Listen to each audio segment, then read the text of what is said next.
Welcome to my YouTube channel computer crab में आपका स्वागत है।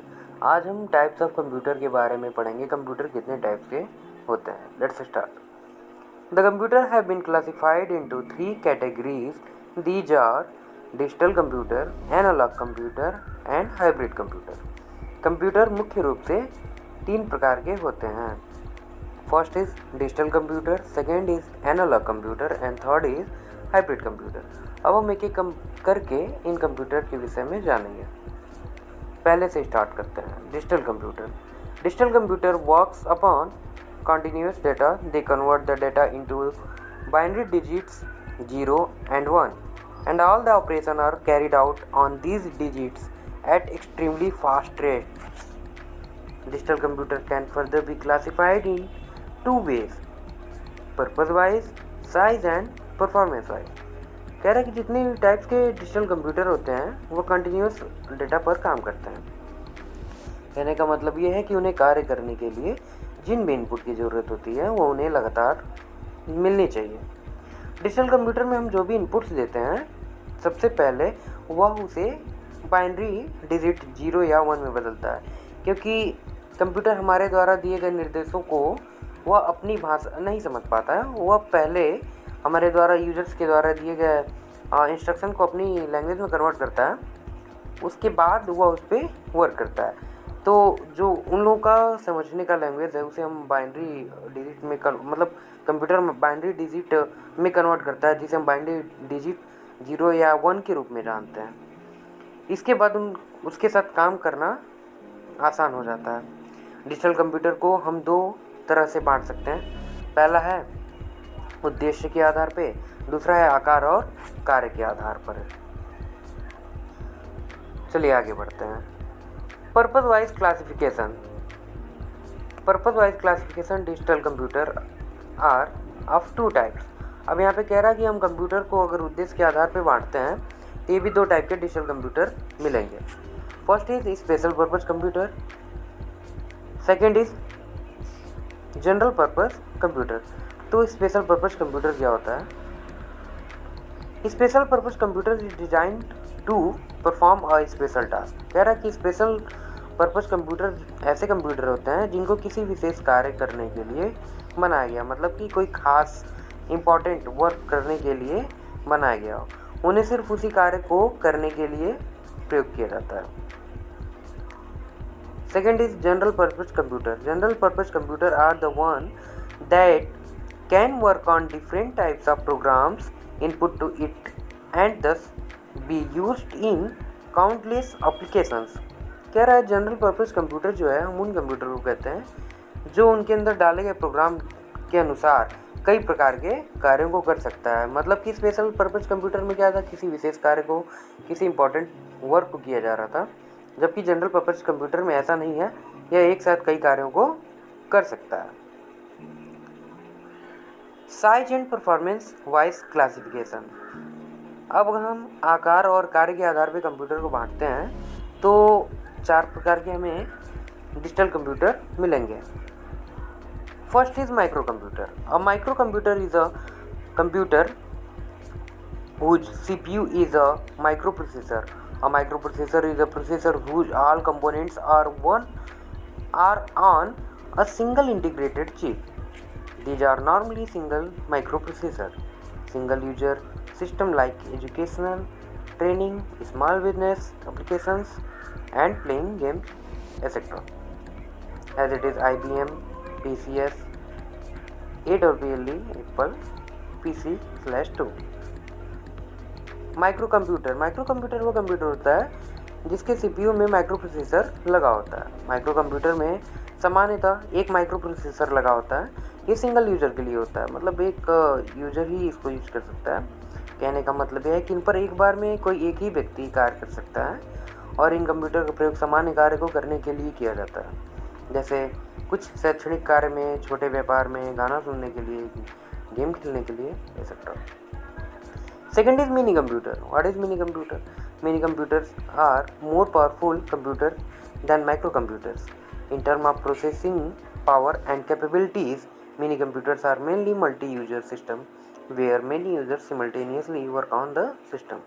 कह रहा है मिनी कंप्यूटर ऐसे कंप्यूटर्स होते हैं जो माइक्रो कंप्यूटर की अपेक्षा बहुत ज़्यादा पावरफुल होते हैं। इनके कार्य करने की जो स्पीड होती है और जो कैपेबिलिटीज़ होती है, मतलब कि जो गति और क्षमता होती है, माइक्रो कंप्यूटर से बहुत ज़्यादा होती है। मिनी कंप्यूटर मल्टी यूजर्स होते हैं, जिन पे मतलब कि एक बार इन पे एक साथ बहुत सारा कार्य किया जा सकता है कई यूजर्स के द्वारा, मतलब कि एक साथ इन पर कई लोग कार्य कर सकते हैं। Mini computer possesses greater storage capacity and larger memories as compared to microcomputers. These are even capable of handling more input-output devices.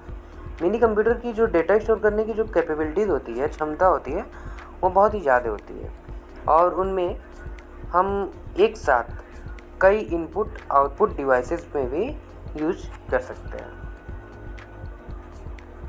Next is mainframe computer. Mainframe computers are designed to handle huge columns of data and information.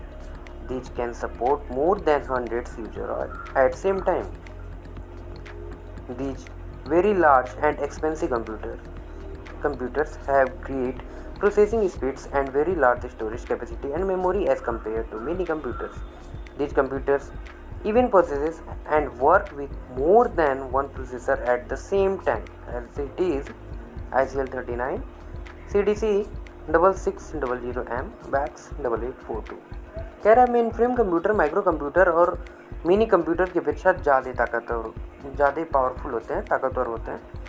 इन कंप्यूटरों का प्रयोग वहाँ किया जाता है जहाँ पे बहुत बड़े पैमाने पे किसी कार्य को करना है। तो मेन फ्रेम कंप्यूटर भी मल्टी यूजर होते हैं और इन सब से मतलब इस पे भी बहुत सारे लोग एक साथ काम कर सकते हैं।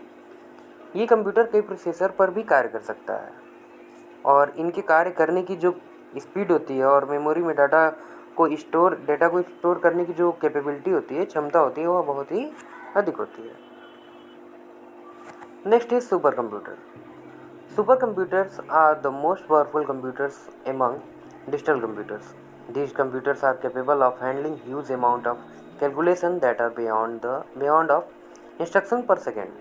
Some of the today's supercomputers have the computing capability equal to that of 40,000 microcomputers, as it is PARAM analog computers. कह रहे सबसे मतलब कि जो डिजिटल कंप्यूटर होते हैं उसमें सुपर कंप्यूटर सबसे ज़्यादा पावरफुल कंप्यूटर होता है। ये कंप्यूटर बहुत ज़्यादा मात्रा में कैलकुलेशंस को कर सकते हैं जो मनुष्य की क्षमताओं के बाहर हो। उन कैलकुलेशंस को भी ये कर सकते हैं। सुपर कंप्यूटर की काम करने की जो स्पीड होती है इतनी ज़्यादा होती है कि यदि उनको हम 1,00,000 आदेश एक बार में दे सकते हैं, अगर उन्हें 1,00,000 आदेश एक बार में दे दिया जाए तो उन्हें पूरा करने के लिए लगभग उन्हें 1 सेकंड का ही समय लगेगा। वर्तमान समय में प्रेजेंट टाइम में कुछ ऐसे सुपर कंप्यूटर्स बनाए जा चुके हैं जिनकी काम करने की जो कैपेबिलिटी है 40,000 माइक्रो कंप्यूटर्स के बराबर है। इसके एग्जांपल परम, अनुराग, cracks, MP etc. Next is analog computer. Analog computers continuous quantities are used. Computations are carried out with physical quantities such as voltage, length, current, temperature etc. The device that measure such quantities are analog device, as it is voltmeter. Analog computers operate by measuring rather than computers is that all calculation take place in parallel manner and hence these are faster but their accuracy is poor.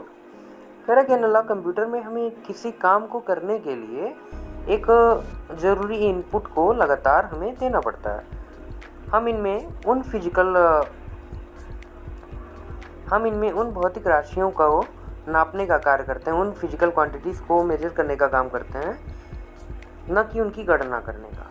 मतलब कि हम केवल इसमें physical quantities को ही measure कर सकते हैं, उनकी गणना नहीं कर सकते हैं। एनालॉग कंप्यूटर की सबसे बड़ी विशेषता यह है कि सारे काम समानांतर चलते रहते हैं, पैरेलल चलते रहते हैं, जिसकी वजह से यह कार्य काफ़ी तेज कर सकता है और फिर ये सटीक उत्तर नहीं देते हैं, मतलब कि एक्यूरेसी हमें नहीं मिलती है। Last is hybrid computer. Hybrid computers are utilize the best qualities of both the digital and analog computers. In these computers, some calculation are take place in analog manners and rest of them take place in digital manner. Hybrid computers are best used in hospital where analog, that part is responsible for measurement of patient's heartbeat, blood pressure, temperature and other vital signs, and then the operations is carried out in digital fashion to monitor patient vital sign. कह रहा है कि hybrid कंप्यूटरों को digital और analogue computer की combination से मिलकर के बनाया गया है। इनके कॉम्बिनेशन से मिलकर के बनाया गया है, इन दोनों को मिला करके। इन कंप्यूटर में कुछ एनालॉग कंप्यूटर की तरह होते हैं, हाइब्रिड कंप्यूटर में कुछ ऐसे होते हैं जो एनालॉग कंप्यूटर की तरह वर्क करते हैं, बाकी सारे काम डिजिटल कंप्यूटर की तरह किए जाते हैं। हाइब्रिड कंप्यूटर का सबसे अच्छा प्रयोग अस्पतालों में किया जाता है, जहाँ पर इसका प्रयोग एनालॉग हिस्सा, जहाँ पे इसका एनालॉग वाला जो हिस्सा है वो मरीज़ की धड़कनों, जैसे कि मरीज़ की धड़कनों, ब्लड प्रेशर, तापमान इत्यादि को मापने के लिए किया जाता है। पर इन सब पर नज़र रखने के लिए डिजिटल कंप्यूटर की तरह कार्य किया जाता है। तो आज था टाइप्स ऑफ कंप्यूटर के बारे में, और वीडियो आने में थोड़ी सी लेट हो गई। इसके बाद आपको नंबर सिस्टम पढ़ाया जाएगा, और वो आपको डिजिटल नहीं पढ़ाया जाएगा, बोर्ड पे मैं पढ़ाऊँगा। ठीक है, तो number system is a very important topic of computer. CBSE board में क्लास 8 से मिल जाएगा, और ICSE बोर्ड में आपका ये क्लास 7 से स्टार्ट हो जाता है। तो नंबर सिस्टम जानना बहुत ज़रूरी है। इसके बाद नंबर सिस्टम जैसे ही फिनिश होता है मैं आपको लाइव स्टार्ट कर दूँगा, आपका बेसिक से स्टार्ट हो जाएगा। आप बेसिक स्टार्ट करने के बाद माइक्रोसॉफ्ट विंडोज़, उसके बाद आपका ऑफिस स्टार्ट कर दूंगा। मैं ज़्यादा टाइम नहीं लूँगा, जबकि ऑफिस में ज़्यादा समय लगेगा। ठीक है, तो चैनल पे बने रहिएगा। Thank you so much. और ऐसे इन्फॉर्मेशन पाने के लिए कंप्यूटर से जुड़े हुए जो भी बेसिक नॉलेज थी, अब इस पार्ट में फिनिश हो जाएगी। ये लास्ट पार्ट है, ठीक है, बेसिक नॉलेज के लिए, जिसे कंप्यूटर फंडामेंटल कहते हैं, कंप्यूटर का आधार। ठीक है, तो इसके बाद आपको नंबर सिस्टम पढ़ाया जाएगा। चैनल पे बने रहिए। नया है तो चैनल को सब्सक्राइब कर दीजिए, शेयर कर दीजिए, लाइक कर दीजिए, and thank you so much for watching.